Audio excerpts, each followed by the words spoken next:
자, 하나님 말씀 제목을 한번 고백합시다. 하나님의 기준으로 신앙을 세워 나가라. 하나님의 기준으로 신앙을 세워 나가라. 네, 하나님의 기준으로 신앙을 세워 나가자. 우리가 지난 주일 말씀을 기억합니까?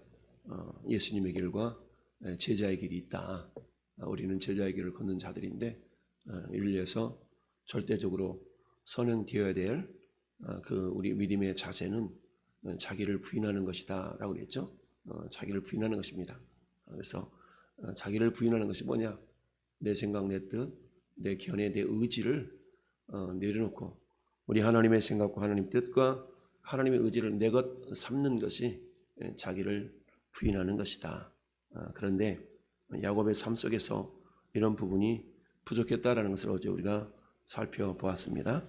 그래서 17절에 야곱은 숫곳에 이르러 자기를 위하여 집을 짓고 그의 가축을 위하여 오리간을 지었고 그 땅 이름을 숫곳이라 불렀다라고 한다고 그랬어요. 그러면서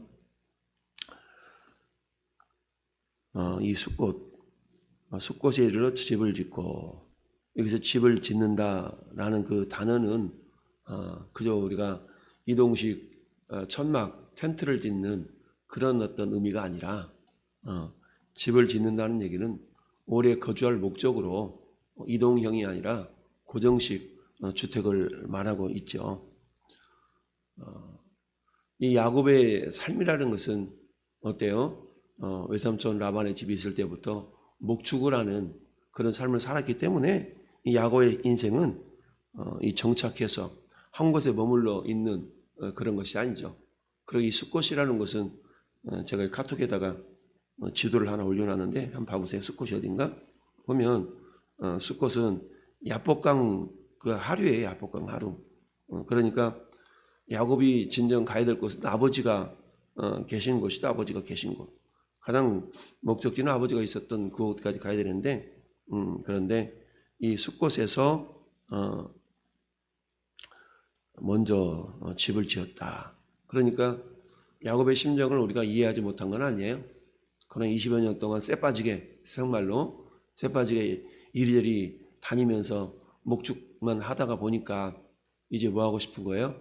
좀 쉬고 싶기도 하고 뭔가 좀 이게 안정을 취하고 싶기도 하고 그런 마음이 더군다나 외삼촌 라반과 화해하고 형 에서와도 이제 화해하고 그러다 보니 어찌 보면 영적인 긴장이 풀어졌다라고 말할 수도 있겠죠.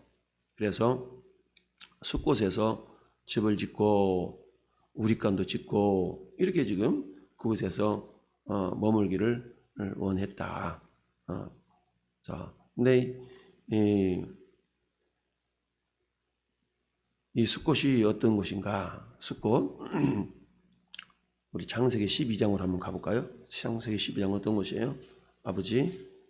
할아버지 아브라함이 하나님께서 떠나라고 해서 떠난 그곳이죠.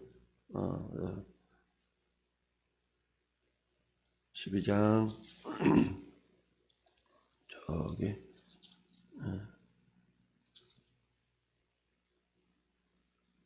그냥 창세기 아니라 저기 출애굽기냐 출애굽기 12장 우리 출애굽기 12장으로 한번 가볼까요? 출애굽기 12장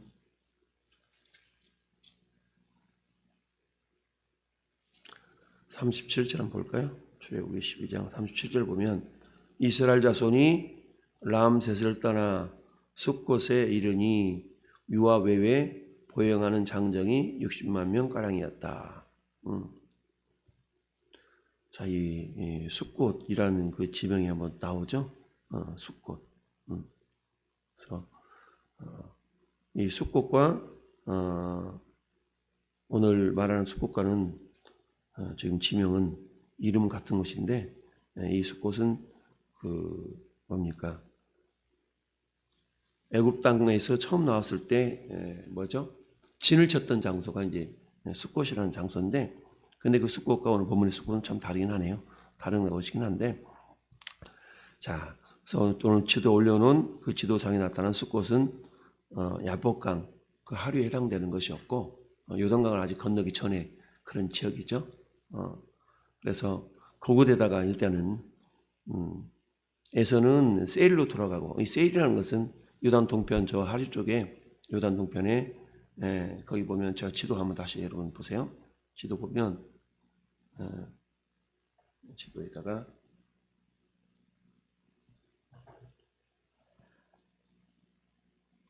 자, 세일로 돌아갔다라고 표시가 되어 있죠.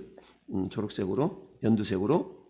그래서 에서의 행로, 그 오른쪽 사해바다 옆쪽 그쪽이 이제 모압 땅, 암몬 땅, 에돔 땅 이 지역이 있는 곳이죠.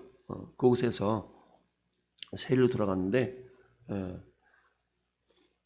그에 반해서 이제 야곱은 형과는 반대된 쪽으로 해서 이제 고향을 향해서 가는 거잖아요.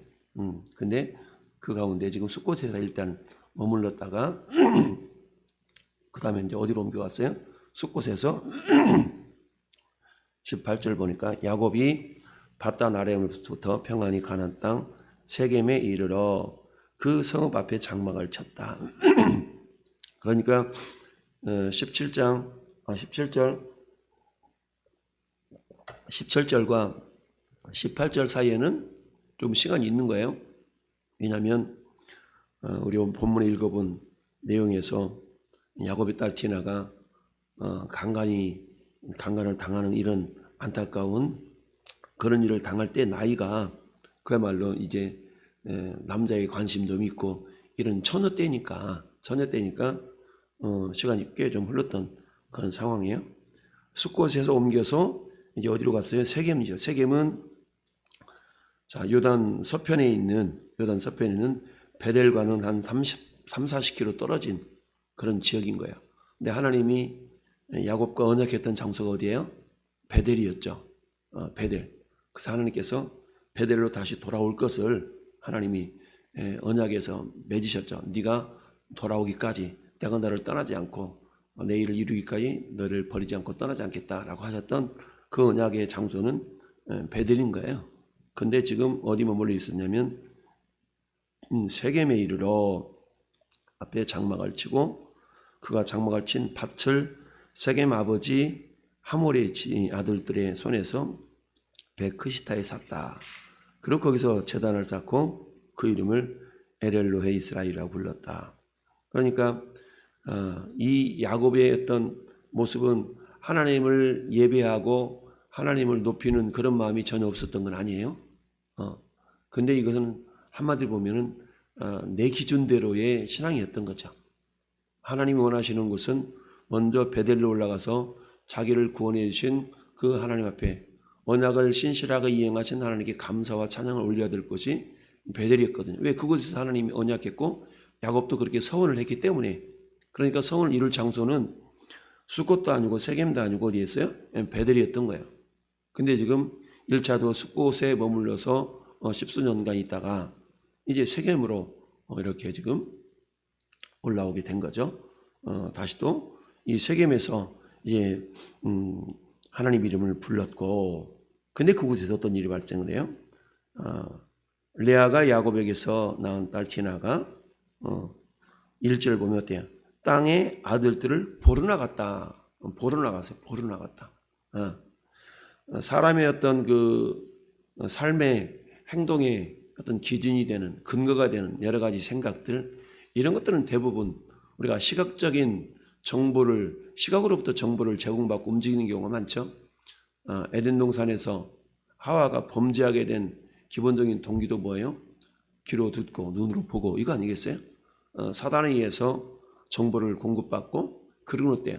듣고도 그러고 나서 보니까 먹음직하고 보암직하고 지혜롭게 할 만큼 탐스럽게 됐다라는 거 아니겠어요? 마찬가지로 디나가 그 땅의 딸들을 보러 나갔다라는 그런 의미 속에서 우리는 창세기 6장의 말씀을 또 생각해 볼 수가 있죠. 하나님의 아들들이 사람의 딸들과 결혼하기 시작했다는 말이 창세기 6장에 있죠. 그러면서 히위 족속 중 하몰의 아들 그 땅의 추장 세겜이 그를 보고 끌어들여 강간해서 욕되게 했다라는 얘기입니다. 일단 사고를 쳐놓고는 어때요? 야, 내가 이 여자 마음에 드니까 나한테 결혼을 시켜달라라는 그런 이제 스토리가 쭉 뒤에 전개되고 있는 것이죠. 그런데 이것을 우리 영적으로 진단해 본다 그러면 자, 야곱이 절반의 순종 내지는 하나님 향한 감사가 있긴 있었는데 근데 그는 순전히 자기 기준에 의한 감사와 신앙이었다라는 것을 생각해 보게 됩니다. 아까 말씀드렸던 것처럼 하나님께서 야곱과 만나 주셨던 장소는 베델이었고 이 베델에서 야곱과 언약을 맺으신 것이죠. 그 언약을 맺으시면서 야곱도 서원하기를 하나님이 평안히 나로 하여금 돌아오게 하시거든 이것이 하나님의 집이 될 것이요 내 소유의 10분의 1을 하나님께 드리겠나이다 라는 어떤 서원을 했던 장소가 야곱이었던 거죠.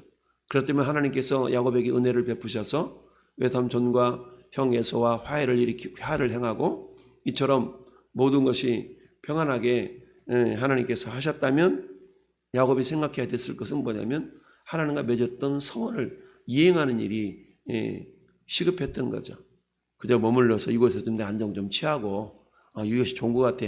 이 땅에 이제 머무르자 라고 할 수가 있겠는데 그렇지 않았던 거죠. 그래서 이제 세겜성에 머물러 있다가 결국 그 땅 추장에 의해서 결국 강간을 당하게 되었고 이 사실을 안 야곱은 정말 하나님께서 자기에게 무슨 사인을 주시는가에 대한 그런 부분을 우리가 잘 생각해 봤어야 되는데 그렇지 않았다는 얘기죠. 그러면서 이 야곱은 어때요? 모든 것이 평안하고 형 에서와 외삼촌 라반과의 어떤 관계도 잘 정리되어서 어떤 마음이 있었겠어요? 이제 됐다. 이런 마음이 들지 않았겠어요? 어찌 보면은 영적으로 말한다 그러면 영적인 긴장감이 풀어졌다라고 볼 수가 있겠죠. 이 모습을 사도 바울은 고린도 교회를 향해서 고린도전서 10장 12절에 선줄로 생각하는 자는 넘어질까 조심하라 라는 말씀으로 우리에게 도전을 또 주고 있죠. 항상 우리의 신앙의 어떤 근거가 따라서 내 신앙의 기준이 하나님의 뜻에 합한가 그렇지 아니한가를 늘 점검해 볼 수가 있어야 된다.